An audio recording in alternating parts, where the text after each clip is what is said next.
One Piece chapter 1097 dengan judul gini. Halaman sampul kali ini kita melihat Kuma remaja sedang menangkap ikan.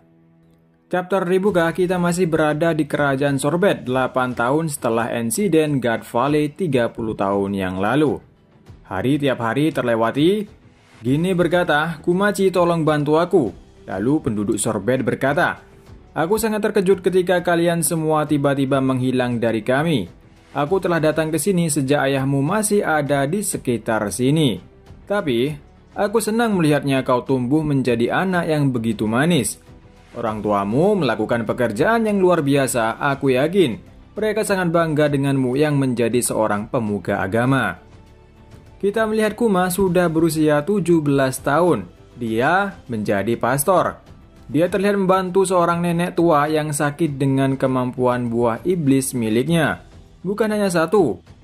Banyak orang tua yang mengantri untuk berobat kepada Kuma. Nenek itu mengatakan kalau di tempat ini hampir tidak ada anak muda lagi yang tersisa di negara ini. Tak heran jika mereka semakin miskin. Mereka yang sudah disembuhkan langsung berterima kasih banyak kepada Kuma. Kemudian, kita melihat Jinny yang berusia 21 tahun. Jinny tampak kesal karena mereka selalu minta bantuan kepada Kuma. Para orang tua justru mengejek Jinny dan mereka mengatakan bahwa tidak ada satupun dari mereka memiliki kesempatan bertemu dengan Kumaci di sini. Hanya melihat wajah tenangnya sudah cukup untuk menghibur siapapun. Jinny mengatakan kepada Kuma kalau dia terlalu baik. Lalu nenek itu mengatakan sebenarnya kami ingin membantu Kumaci kami. Tapi, kita semua sudah berjuang keras hanya untuk memenuhi upeti Tenryubito belakangan ini. Aku yakin, kau telah mendengar tentang raja kami. Mereka mengatakan kalau Raja Begori monster hati emas. Dia tidak peduli. Dia sangat ingin membayar pajak. Dia tidak peduli sebagai orang tua sakit atau yang tidak mampu untuk membayarnya. Jika dia tidak membayar pajaknya, maka dia akan memenjarakan kita. Di hari lain, ada yang mati kelaparan di penjara. Raja kita yang kikir tidak memberikan makanan terhadap tahanannya. Dia hanya memberikan apapun untuk Tenryubito. Jika tidak sehat, kita akan dibunuh. Kuma mengatakan kalau dia akan menyembuhkan nyeri dan luka pada tubuh. Jadi, dia minta kepada mereka untuk mengunjungi dia setiap minggu sekali. Kita melihat gelembung penyakit dari banyak orang yang berhasil dikeluarkan oleh Kuma. Dan Kuma dengan beraninya dia menyentuhnya gelembung itu untuk menerima rasa sakit. Apa yang dirasakan semua orang tua tadi. Jin hanya menunduk mendengar jeritan Kuma yang kesakitan. Jinny langsung merawat Kuma. Dia berkata mereka tidak tahu kau merasakan sakitnya mereka Kumaci. Kau tetap melakukan ini tiap minggu. Lalu Kuma berkata, ini tidak bisa dihindari. Jika seseorang tidak mau mengemban beban mereka, rasa sakit dan penderitaan mereka tidak akan langsung menghilang begitu saja. Hal itu akan dibiarkan busuk kembali untuk menghantui mereka berulang kali. Lebih dari apapun, aku senang bisa melakukan sesuatu untuk membantu mereka merasa lebih bahagia. Aku minta maaf karena membuat kau melakukan semua ini. Aku akan lebih keras lagi jadi kau tidak perlu khawatir.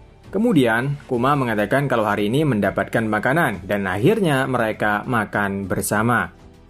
Lalu 25 tahun yang lalu ketika umur Kuma sudah mencapai 22 tahun. Secara mengejutkan, Jinny mengatakan, "Hei Kumaci, ayo kita nikah." Kuma terkejut. Apa yang dikatakan dan mengatakan kita tidak bisa. Jinny secara paksa mengatakan, "Apa-apa reaksimu itu? Tentu saja kita bisa. Kau mencintaiku kan? Aku saja bodoh. Apa itu tidak membuatmu bahagia?" Lalu Kuma mengingat ayahnya yang ditangkap dan bersama istrinya karena ayahnya keturunan Bukaner. Dalam hati Kuma mengatakan, "Aku tidak ingin kau tidak bahagia." Lalu Kuma menunjukkan sebuah berita tentang pejuang kebebasan. Akhirnya, mereka mengeluarkan posternya. Setelah menghasilkan kerusuhan di berbagai negara, dia adalah dragon. Dia terlihat keren dan seperti pahlawan. Suatu hari, aku akan pergi ke laut dan menyelamatkan banyak orang. Kemudian, datang beberapa orang membagikan ikan segar kepada Kuma. Setelah itu umur Kuma sudah mencapai 25 tahun. Kuma kali ini seperti melawan orang-orang untuk menyelamatkan orang lain. Kuma berkata, "Orang yang kalian culik biarkan mereka pergi." Penculik itu menjawab bahwa apa yang kau katakan orang besar? Apakah kau memilih untuk bertarung dengan prajurit kerajaan? Ini tindakan pengkhianatan. Dia ternyata pendeta dari beberapa gereja di provinsi selatan. Salah satu prajurit berkata kalau peraturan baru diperbolehkan melakukan apapun terhadap orang selatan. Kuma berteriak, "Kau ingin membuat mereka menjadi budak?"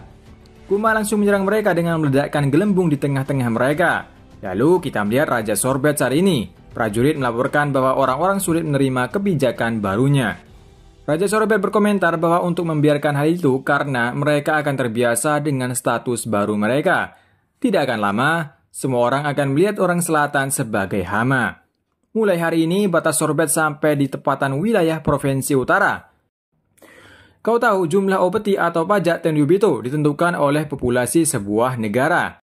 Kita tidak akan lagi dibekali oleh semua peninggalannya. Di selatan, kita harus memotong kanker ini agar yang terkuat di negara yang indah ini dapat maju. Kita bisa melihat sebuah peta batasan terbaru dari kerajaan Sorbet. Jadi tempat tinggal Kuma tidak mengikuti aturan Sorbet lagi, atau bisa dikatakan bukan wilayah Sorbet lagi. Lalu kita melihat Kuma, Jinny, dan lainnya di penjara. Kuma bertanya apa yang membuat mereka ikut di penjara. Jinny menjawab kalau mereka berusaha untuk membebaskan Kuma. Kuma berkata, "Jinny, negara ini berada di ambang menjadi tempat pembiaran dan kesenyapan." Jinny berkomentar, "Raja Begori sekarang menjadi boneka Tenryubito. Kebijakan baru ini berasal dari sana. Jika kau berencana untuk memberontak, kau akan didaftarkan menjadi buronan oleh pemerintah dunia."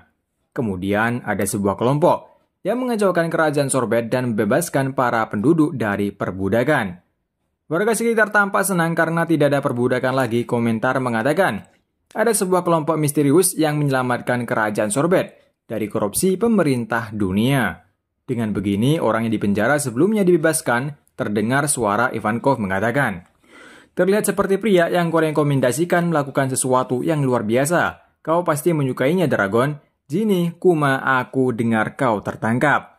Jinny dan Kuma sangat senang melihat Ivankov lagi. Ivankov berkata, "Bagaimana kali ini? Kalian ikut dengan kami dan mengubah dunia." Dan akhirnya, Kuma dan Jinny direkrut oleh mereka. Komentator mengatakan mulai era bajak laut besar dan tragedi Ohara mendorong pejuang kebebasan ini untuk mengangkat senjata melawan rezim korupsi dunia mulai banyak perkembangan. Tak lama bagi dua pilar gerakan ini untuk menjadi tiga ketika Dragon dan Ivankov merekrut Kuma dalam perjuangan mereka. Organisasi ini akan berikan nama baru salah satu yang menggemparkan seluruh dunia hingga saat ini, yaitu Tentara Revolusioner. Dragon berkata, "Kita masih kekurangan dana. Saat ini kita harus bertindak sebagai prajurit bayaran yang mendukung mereka, yang sudah berkeinginan untuk menggulung raja-raja mereka, membangkitkan semangat perlawanan mereka. Semua orang yang kita rekrut mendapatkan latihan senjata yang ditanamkan ke dalam diri mereka. Aku ingin kita menjadi tentara tanpa batas menyebar ke seluruh dunia." Kuma bertanya dari mana Dragon belajar tentang senjata. Dragon menjawab, "Aku pernah menjadi angkatan laut. Sayangnya aku tidak menemukan keadilan di sana." Kuma berkata, "Kau bisa mengandalkanku, Dragon." Dragon menjawab, "Kau tidak akan menyesal bergabung dengan kami." Kemudian Kuma kembali pulang ke kampung halamannya. Komentator mengatakan, dan demikian 8 tahun berlalu, matahari tetap terbit dan terbenam seperti biasa. Lalu, kita melihat Jinny yang ikut join dengan pasukan revolusioner, jabatan dia sebagai kapten bagian timur. Dia tampak senang hari ini karena dia akan bertemu dengan kelompok Kuma dan tentunya bertemu dengan Kuma. Kemudian, di markas besar, Dragon mendapatkan berita buruk bahwa Jinny tiba-tiba tertangkap. Berakhir chapter kali ini. Chapter ini akhirnya kita tahu bagaimana Kuma masuk dalam pasukan revolusioner. Dan juga Jinny yang kemungkinan besar adalah ibu kandung dari Bonnie. Kita juga melihat tampilan dari Dragon yang awal mula mendirikan pasukan revolusioner. Hanya dia bersama Ivankov yang mendirikan pertama pasukan tersebut. Dan akhirnya ditambah dengan Kuma. Soal teori kalau Dragon dulunya mantan angkatan laut di chapter ini terungkap. Kalau teori itu tersebut benar. Dulunya Dragon adalah angkatan laut karena dia tidak ada menemukan keadilan. Akhirnya dia memutuskan keluar dan mendirikan pasukan pemberontak. Sampai di sini dulu untuk review manga One Piece chapter 1097. Sampai ketemu lagi. Jangan lupa terima kasih buat kalian yang udah nonton video ini. Sampai jumpa.